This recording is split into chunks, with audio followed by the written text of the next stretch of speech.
Good afternoon, ladies and gentlemen. Thanks for tuning in. It's a great pleasure to welcome you all to our second webinar in the Rain Enhancement Hub series, hosted by the National Center of Meteorology and organized by the UAE Research Program for Rain Enhancement Science. My name is Yusuf Wehbi. I'm a program officer for the UAE REP, and I'll be moderating today's webinar. First off, I wanted to give a quick recap on our first webinar we hosted back in May, where we discussed the background and some of the drivers for rainfall enhancement research and operational cloud seeding. We specifically discussed the UAE's efforts in both fundamental and applied research in the field through its operational cloud seeding program, as well as its pioneering research conducted by our awarded projects. Inspired by the saying, to understand the present, we must first understand the past.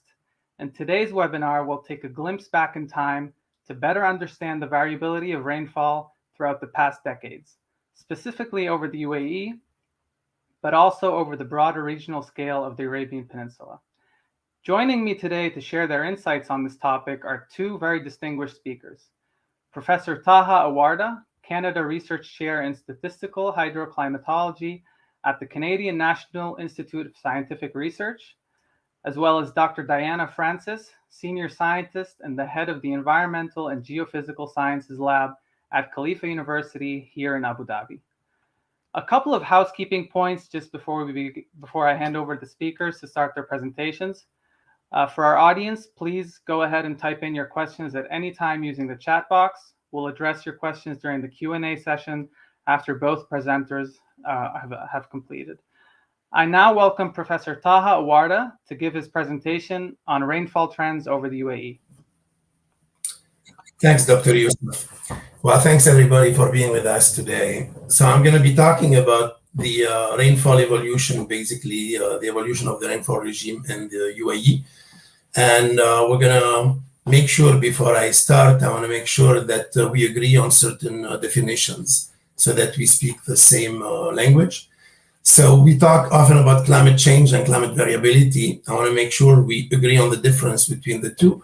Climate change is the long-term trend over a very long period of time, say 30, 40 years. It's the long term that we observe in the series. Climate variability is the fluctuation around that overall trend. So it's the difference of the series with that trend. It seems fairly easy, but we'll see that often it's not easy to separate the two. Climate change, I believe everybody knows the concept. The radiation that is absorbed by the Earth, part of it is reflected.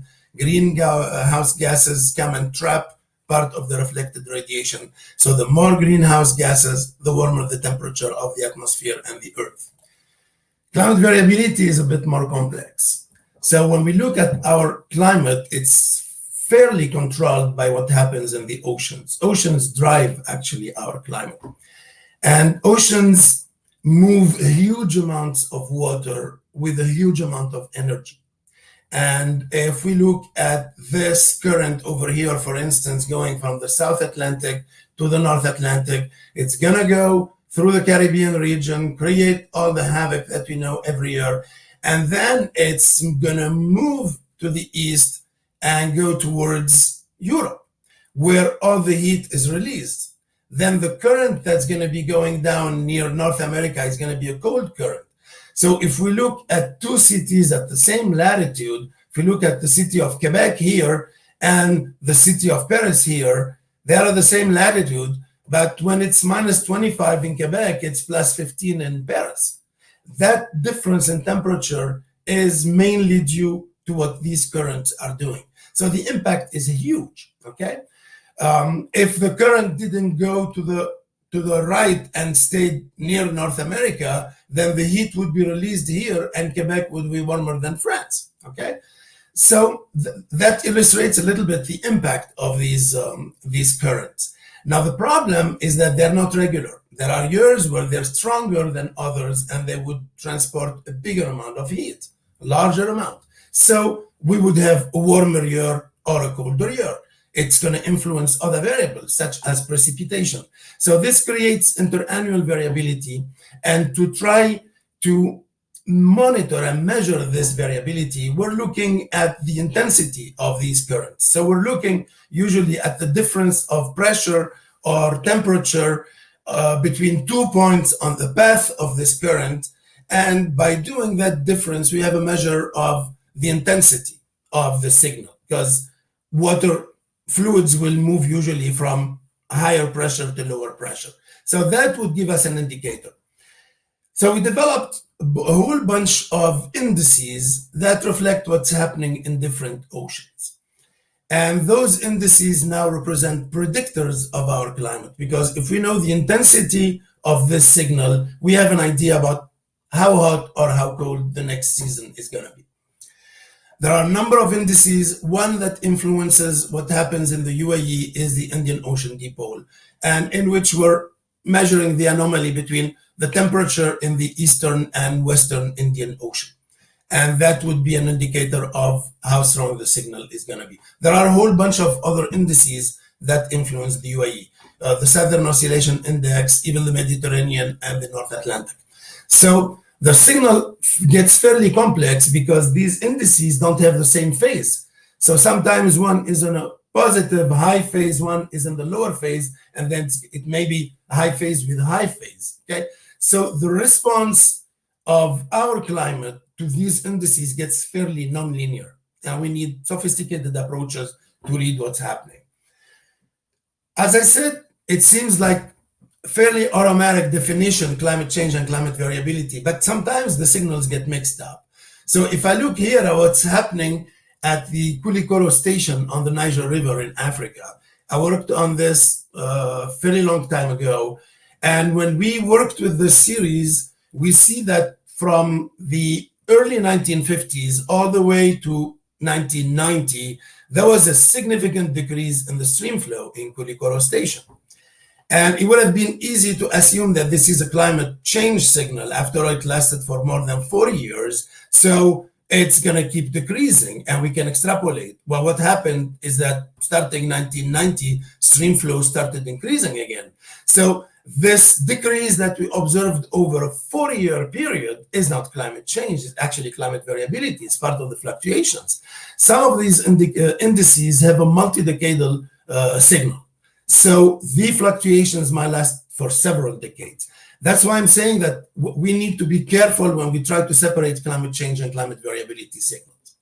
So let's look at what's happening with precipitation in the UAE. We all know that the UAE is a dry environment, so every drop of water matters, not just for consumption and for groundwater recharge, but for environmental purposes also. We ended up working with 6 stations, very good stations that are mainly located in the main airports in the UAE. We looked at a number of variables that are extracted from the daily rainfall series, the total annual and monthly rainfall. Then we look also at the maxima, the annual and the monthly maxima. So we're interested in the total amount of water for supply purposes mainly, and we're looking at the maxima also as extreme events that can cause damage. We're also looking at the number of rainy days per year and per month. So we're considering the year as starting on September 1st rather than the calendar year. It's a hydrological year. We just try not to split the winter season in 2. When we do trend analysis, we use the modified Mann-Kendall test. Mann-Kendall test is a test that identifies trends in a series, and the modified version takes into consideration autocorrelation. Because when there is a correlation in the series, we may mistake that correlation for a trend. So we need to do a correction to take into consideration the correlation. And when we do the trend analysis for all the variables, total rainfall, max, and number of rainy days, for all stations, the 6 stations of the UAE, annual series, and all the monthly series. When we do this, we observe a decreasing trend everywhere. So it seems as if rainfall is decreasing in the UAE systematically everywhere and for all variables. But when we zoom in on the months of November and December, we see a lot of positive trends. So something is happening here differently from the rest of the year. But overall, we can tell that, yeah, it seems that there is a decreasing trend. If we look at the series, here we have the total annual rainfall. and we plot the trend lines. They're everywhere negative. So it's a decreasing trend everywhere, which confirms what the test is telling us. This is the maximum rainfall, and this is the number of rainy days. It's the same thing everywhere. So a lot of people say that, oh, rainfall is decreasing in the whole peninsula, and the first look seems to indicate that they may be right. But we need to go further. So we do a Bayesian change point detection procedure, where we're trying to detect points in the series where there seems to have been a shift, a change in the direction of the trends. And when we do this for all stations, all variables, we see that there is something that's happening around 1999. Around 1999, there has been a change, a shift in the series. When we integrate that in the analysis, we see that now, for all variables and all stations, what we observe is that we have an increasing trend. So rainfall, here the number of rainy days, for instance, is increasing throughout the series, but with a shift around 1999, a big drop. So you're going to say, maybe for Al-Ain we have a decreasing trend. No, that's just because the series is short here. It's the same portion than this part of the series. If we had a longer series in Al-Ain, we would observe the same trend. Okay, so the overall trend is increasing with a big drop, a shift in 1999. What's that due to? So to summarize, what we thought originally as to be an decreasing trend in the series is actually an increasing trend with a drop, a shift around 1999.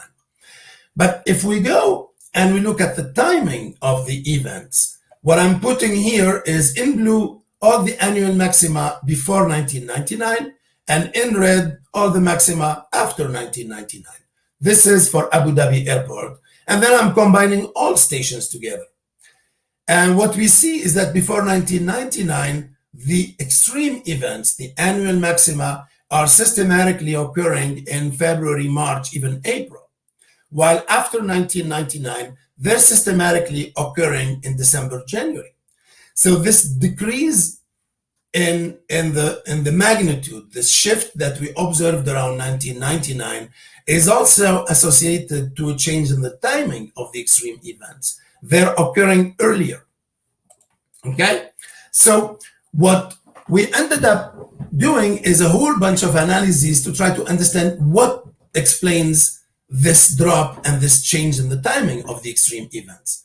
And if I show you here a number of climate oscillation indices, these indices that I talked about at the beginning of the presentation, like the Southern Oscillation Index, we see that they all go through a change of phase around 1999.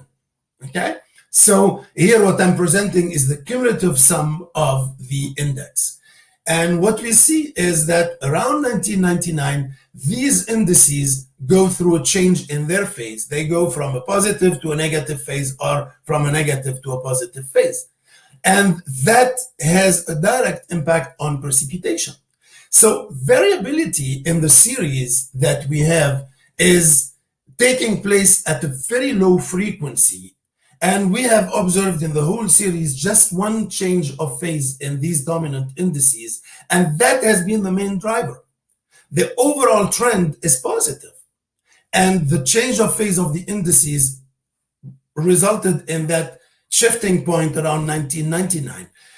Based on this, we can go now and develop models. Once we develop the correlation between the indices and precipitation, the total, the maxima, the number of rainy days, for each one of these variables, we can build these nonlinear predictive models that tell us, based on the link with these indices and their impact on the response for each station, and integrating also the trend signal that we're observing, here is how our total annual rainfall or our maximum rainfall evolve as a function of these indices and trend, so time. So here I'm showing a number of indices and their impact on precipitation. This type of model is now becoming more and more used in a number of countries. We're building predictive models that say, given the impact of this and that index on our climate in this region. And given the overall trend that's being observed, here is what we're expecting for this year. So a few months ahead of the winter season, we would say this year we expect to have more rain, or the total amount of rain is going to be approximately average, but it's all going to be concentrated in a few events. So we're going to have extreme events, but that's not going to affect the total amount of rainfall, or we may have a very dry year. If all the indices that impact our climate are on the negative phases, or the phases where they impact negatively precipitation, then this is going to be an extremely dry year. So these are the type of models that we're working with now that allow us to do the long-term prediction of what's happening with precipitation. But this is not going to help us with short-term prediction. This is not going to help us to forecast like what's going to be happening with rainfall in the next 2 or 3 or 7 days. Okay, it's more a seasonal forecast to annual forecast. We can even develop forecasts that are 2-3 years ahead of time, but they are of lower quality with these type of models. I'm going to stop here, and I hope we're going to have some good questions. Thank you. Well, thanks a lot, Dr. Taha, for this insightful presentation. We'll hold, of course, we do have some questions, but we'll hold them for after Dr. Diana finishes her presentation. I also wanted to mention that the paper that Professor Taha quoted in his presentation has actually formed the basis for a lot of further research in this field. It's in the Journal of Hydrology. We can talk more in the details during the Q&A. I now welcome Dr. Diana Francis, Senior Scientist and the Head of Environmental and Geophysical Sciences Lab at Khalifa University, to give her presentation, now on the bigger picture of rainfall and climatological trends over the regional scale of the Arabian Peninsula.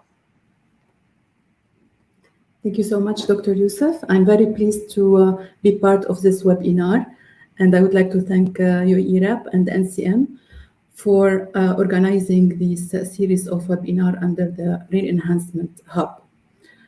So today I would like to talk with you about precipitation and weather trends in the Arabian Peninsula, with a focus on extreme convective events and rainfall. So first of all, I would like to introduce what is a convective system. As many of you may know, in the tropics and subtropics, so these are these red band and yellow band here on the globe, rain does not come from storms as we know them in the mid and higher latitudes, normally with associated cyclones, but it comes from convective cells, which develop during the wet season. So this kind of cells is the main feature that brings rain to these regions. So why is that? Because a tropical climate has its specific atmospheric patterns. For example, if we look at the African continent, during summer we observe the development of a heat low. It's a thermal low in response to the extreme heat by the sun during summer. So this heat low, once it develops during summer, it drives toward it the cold and moist flow from the surrounding ocean. So now I'm going to play animation to show you better how things work during the wet season in tropical regions. So you can see here, for example, the deepening of the thermal low due to the heat by the sun, and the dry and hot northeasterly flow, which is meeting with the cold and moist southwesterly flow. Between these two, we have the intertropical front, or the intertropical discontinuity region. It's a region of very strong convergence, because as you can see, it's the region where two opposing winds are meeting. So this convergence is actually the trigger for the development of convection in tropical regions. So this is again the animation on this. And now, so what makes a convective system? A convective system is actually several organized convective cells that develops over this region, as we said, during summer, and they move as a whole system. So we call it a convective system. So once again, these convective cells are the result of extreme heat first, then availability of water vapor, which is also made available by evaporation during summer from the ocean, and the low-level conversions. Now, as we all know, the Arabian Peninsula is located actually in these zones, in the tropics and subtropics. So it has also this type of climate characteristics. And what I would like to highlight with you today is, or try to answer, is some of these questions. For example, when the convective systems occur and how long they last. What are the trigger mechanisms for their occurrence? And what are their impacts? Why we are interested in investigating them? What are the trends? What are the challenging in studying MCS? MCS is the abbreviation for mesoscale convective systems. Are, for example, accounted for in global models? And what is the main remaining scientific questions? So this we can also discuss during the Q&A session after my talk. So if we start by looking to their occurrence on an annual basis, we can see here, for example, a study recently published by Nelly et al. In Atmospheric Research. It covered the period between 2000 and 2020. And in this study, we identified all the mesoscale convective system occurring over the South Arabian Peninsula. And here we can see we have a peak in occurrence of mesoscale convective systems during spring and another peak during summer.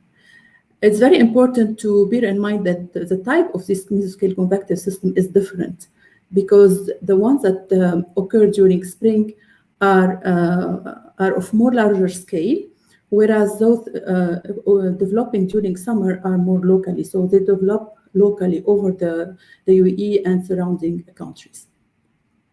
So this is on an annual basis. Just the message is that we have a peak in spring. We have a lot of convective activity during this season and also during summer. Some also occur during the winter and fall.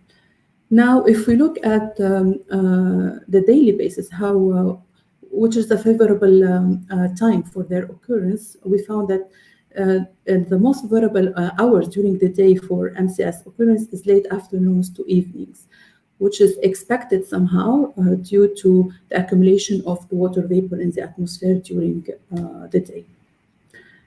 And now, if we wanted also to identify what are the drivers that promote the formation and occurrence of mesoscale convective systems over our region. So here I'm showing to the left up panel is satellite imagery of clouds in the infrared. And in these images, you can see the clouds and the convective clouds appearing in blue. And just below it, we have the radar observations at the ground. You can see how the cells appear in these observations as well. This case occurred in April 2019. We noticed that for all these cases, the common two features that are present are especially an intrusion of mid-latitude trough that will trigger the convection at the border here. And we have an equator-ward displacement of the subtropical jet that also favors the development of convection and its drift toward the UAE and southern peninsula. Now, this was during spring. As I said, different mechanisms play a role in the development of spring convection and summer convection. How about summer? So during summer, we have to account for different conditions at different altitudes. So if you look at it as this is so the altitude, so above the surface and up. At the surface, normally if we have orography, we can trigger convection during summer. That's why most of the convection over the UAE occur near the Al-Hajar mountain here. And if we go above the surface, we have some conditions to be met at low level, especially a strong temperature gradient between land and sea, We need to have also a strong moisture gradient between land and sea. And the convergence is always important to trigger the convection. At upper level, if we have a trough, that also can trigger the convection during summertime. Now, if we look, for example, in real data, what is the picture that we get? Here again, at low level, we have the map of temperature, map of 2-meter water vapor mixing ratio. And at upper level, we have the 500 hectopascal geopotential height. So in the temperature map, you can see we identified that the gradient need to be higher than 10 degrees Celsius. And this is the ITD here over our region during summer. It can go north to the coastal line in some cases. For the condition on the water vapor, we need to have a gradient that is above 10 gram per kilogram. And regarding the trough, we can identify it in this color here at 500 hectopascal geopotential. And this is the convection that can result during summer from this setup of atmospheric patterns. So here, these are the cells that developed, for example, on this day. You can see the convective cells and the whole system moving as one. Okay, so now one can think why, for example, it's important to study convective systems. They have these systems have many applications. One of them is they generate a massive dust storms. Why is that? I'm sure whoever is living here or in any tropical region noticed, for example, that before the rain, most of the time we have some dust present in the air. So the atmosphere is very dirty, visibility is low, and then after that comes the rain. This because when these convective systems develop, due to the convection here, we have generation of downdraft. Downdrafts are very strong current with a density very different from the surrounding atmosphere, and they form a cold pool. So this cold pool, because of the density, it goes near the ground, and it's associated with a very high wind speed and turbulent mixing. So these winds here generate emission of dust if, of course, they occur over a desertic area. This is, for example, a convective system that occurred over West Africa, and we can see very clearly the dusty cold pool here and the clouds on top of it. It's very important to forecast this mesoscale convective system for this because of the impact on the daily life from disturbing the traffic or visibility or health issues as well. But also, mesoscale convective systems can cause flooding. I'm sure many of you have already experienced this here in the UAE. This is, for example, for a case in March 2016, where the city looked like this on that day when a convective system developed over this region, as we can see here from satellite imagery. So now, what are the trends in the extreme convective system over the Arabian Peninsula? These two slides are focused only on the spring rain, and it's again from the Nelly et al. 2021. Which covered a period of 21 years. And we observed an increasing trend in the duration of mesoscale convective systems, meaning how long they last once they form. And also we observed an increase in the rainfall that is resulting from these mesoscale convective systems over this period of interest. And now, these trends that we observed here over the Arabian Peninsula were also observed over the Great Plains in the US. And many scientists associate them to the global warming because of few factors. I can cite some of them now and later discuss more in the Q&A session. You know, for example, that a warmer atmosphere can hold more water than cold one. So this could explain the increased duration in mesoscale convective systems, as well as the rain that is associated with them. The other thing is that these systems during the spring season here, they are a part of the global water cycle, which is accelerating, as it has been reported by the IPCC latest report. That means evaporation is going faster, rain is going faster, and the whole global water cycle is accelerated with implications to regional scale climate. So now, for example, here, what are the challenges? It's important to know what we still need to know about mesoscale convective systems.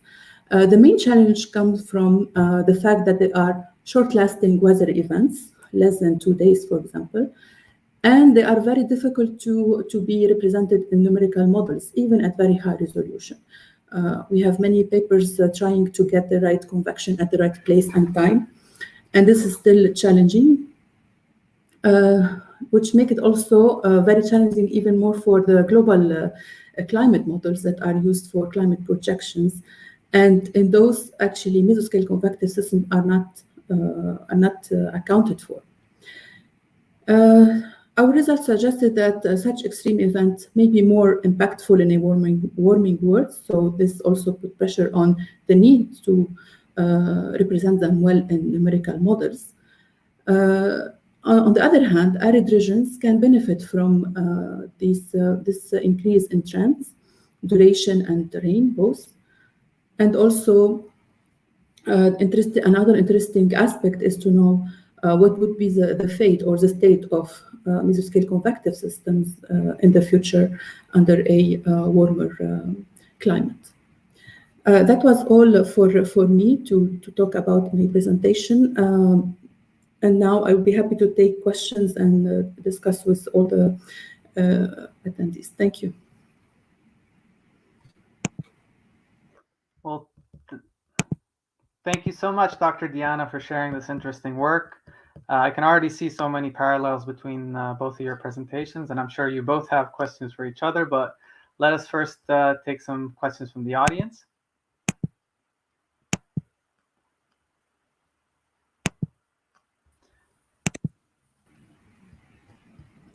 All right, all speakers are back with me. My first question will go to Professor Taha. So Diana spoke a little bit about how high temperatures or a warmer climate can hold more water vapor. But here the question is more in relation to your study on the surface measurements of rainfall. So with the high temperatures over the UAE, saying that a large fraction of generated rainfall through cloud base is already subject to evaporation before it even reaches the ground. And this is sometimes referred to as virga. So do you expect virga to influence the outcomes of your study, which was exclusively based on surface rainfall measurements? Yeah, absolutely. But I think we need to keep in mind the whole panoply of variables that influence the results. I mean, first of all, I would love to extend the analysis. We did the work in 2014. We have a number of years since, and these models have a parsimony problem, which means that when you start introducing additional covariates, in this case the climate oscillation indices, you have models that have a lot of parameters. And if you don't have a long sequence, then the quality of the estimates for these parameters is not very good. The more data you have, the better the quality of the model. So we would benefit from redoing the analysis with the last years, and that will allow us to integrate more covariates and model directly their impacts. So there are a number of things that would be interesting. Definitely, yes, but I would integrate also all kinds of other information. Climate oscillation indices themselves are evolving in time. Okay, we have a lot of autocorrelation. We have clear cycles in El Nino or all the indices, and that's what makes them easy to predict and makes them good predictors. But they're going also through trends themselves. That would be something that would be important to integrate. So the short answer is yes, but we need to have enough data to integrate more information to make the model speak, basically. Indeed, indeed. And even if you were to integrate Virga into the equation, that comes with its own set of uncertainty, which you'd introduce in the model as well. Absolutely. So one thing we need to do is model the uncertainty associated with these models. It's good to say that the trend is increasing, but if your uncertainty is so large, it basically within your confidence interval, there could be a decreasing trend. So we need to do that. And I didn't want to present work about the uncertainty over here, but that's one of the things that we're working on. There is a paper that was published in 2020 on the uncertainty associated with stationary and non-stationary models with application to the UAE. Perfect. Thanks a lot, Dr. Taha. My next one goes to Dr. Diana. He's asking, do you expect to see an increase in the Arabian Peninsula's annual rainfall amounts over the next decade? And how does climate change come into play? I think you already wanted to elaborate more on this point. Yeah, thank you, Dr. Yu. I think there are a few things to take into account when trying to answer this question. First of all, we already know that in the tropics and subtropics, there are signs of increasing rainfall.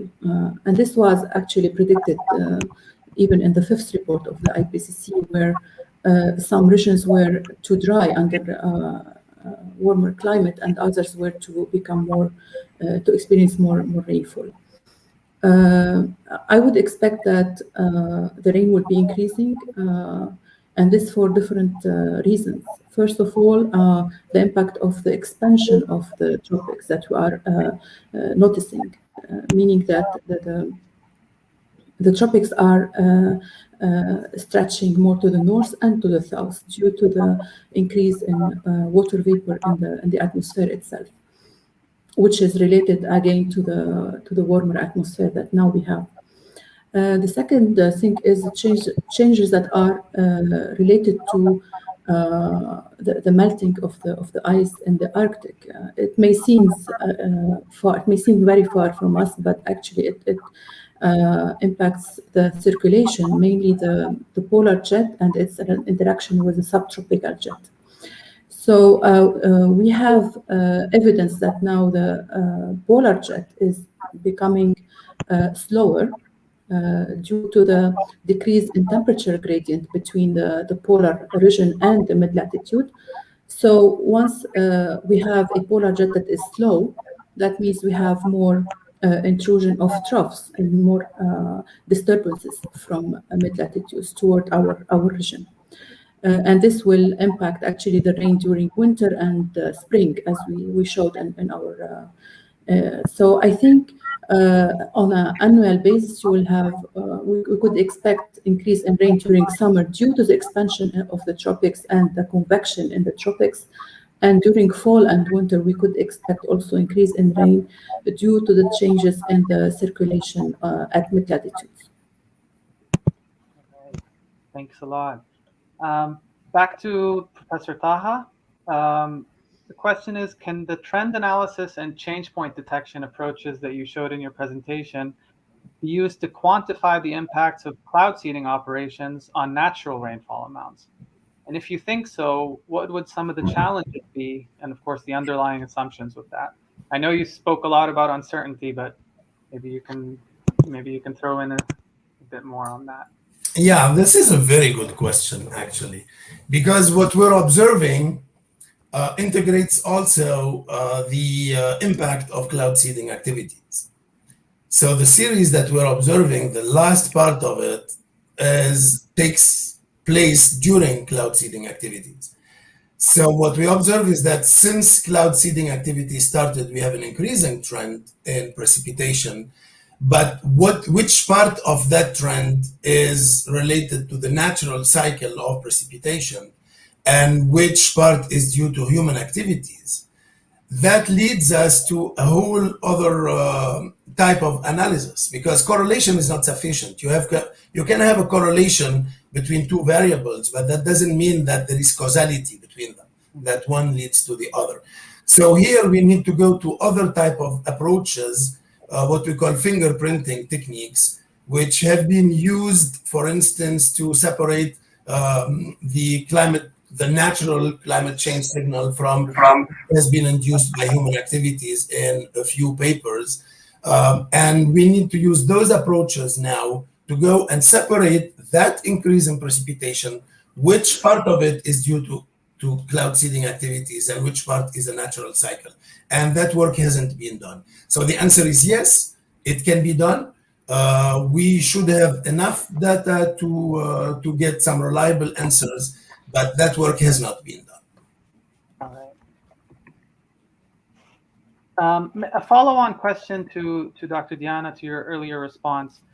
So you said the total annual rainfall generally over the Arabian Peninsula is projected to increase with climate change. But what does that mean for the intensity of individual events? So will we see a more increase in intensity of individual events, or is this impacting the number of these events? So what implications for flooding and stuff like that, maybe? Yeah, unfortunately, yes. I think we need to be prepared to more extreme events. This again was the conclusion of the IPCC report for our region and for other regions as well. But I mean, we need to be positive. In my perspective, we need to be positive about this change and try to benefit from it. Whereas in other countries it could be very, very detrimental for the life of people, and like we saw in Europe, the extreme flooding of this summer. For the UAE and the Arabian Peninsula and Arab regions in general, it should be considered as an advantage and adapt the infrastructure of the country to benefit from this precious rain. Indeed. There's a lot of interest now in managed aquifer recharge in the region here, as you know. So a lot of interest in rainwater harvesting technology, and I think we really need to start looking at that seriously to reap the benefits. Professor Taha, I was personally really interested in your point on the variability in climate indices and their sort of out-of-phase interactions, which might be mistaken for climate change impacts from our warming planet. Just moving forward, what are some ways you suggest we can ensure that these two factors are somewhat decoupled in our long-term forecast when we talk about climate change? Well, the most important thing is to keep monitoring. Our stations, our data is worth gold, basically, and we need to protect those stations. We need to intensify our monitoring activities. You can't make bricks without clay. That's a sentence that Sherlock Holmes said, basically. You can't predict, you can't do any analysis if you don't have the right data. So we need to intensify our monitoring activities.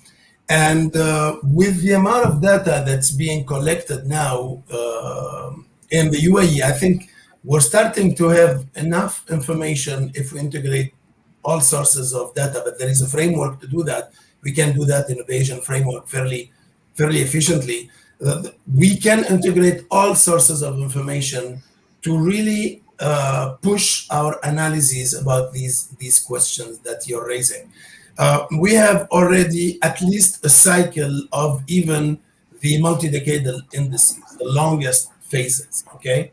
So ideally, we want to have a couple of cycles, but we already have enough data now to do more sophisticated analyses. We need to put our efforts into it. Right.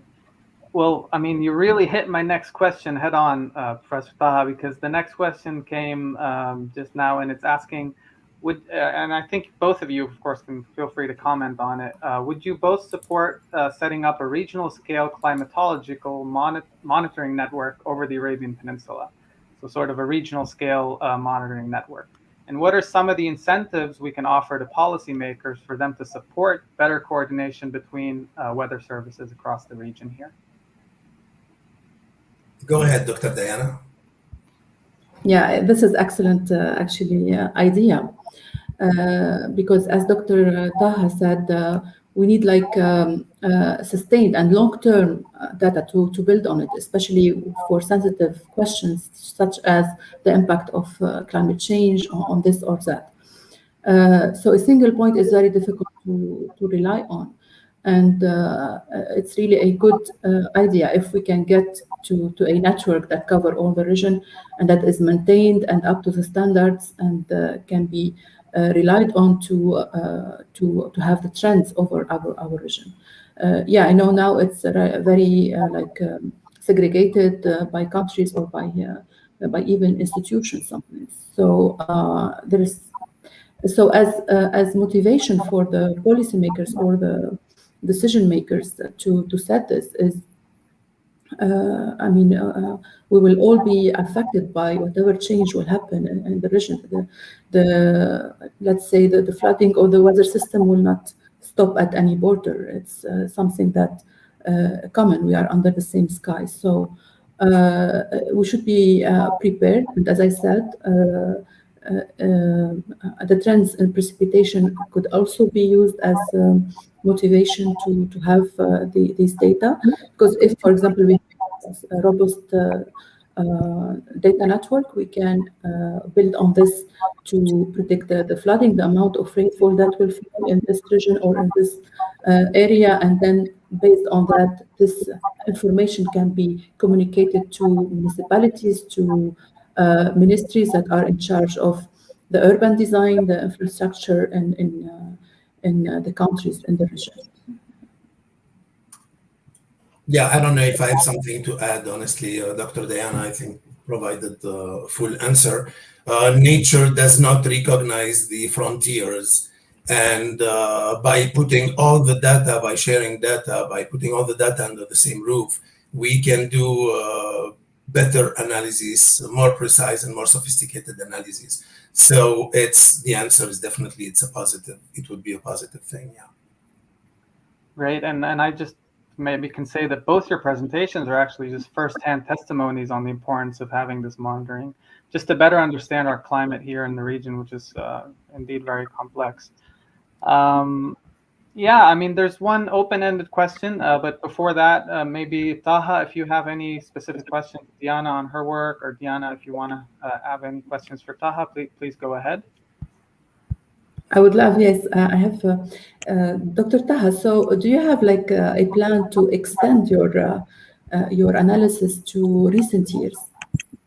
I would love to.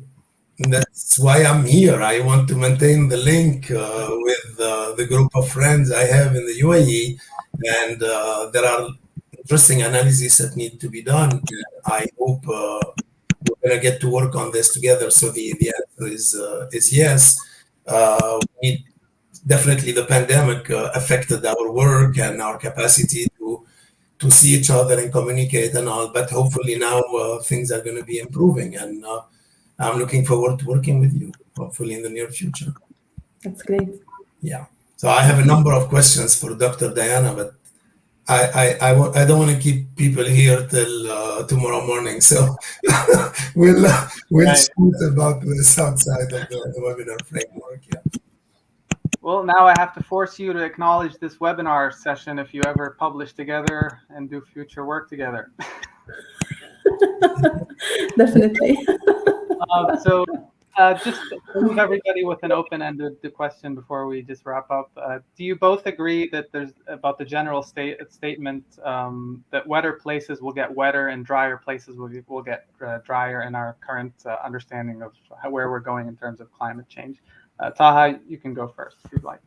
Well, that is the consensus globally, but you can't generalize. There are microclimates, there are things that are happening at local scale there are a whole bunch of activities that take place at a local scale.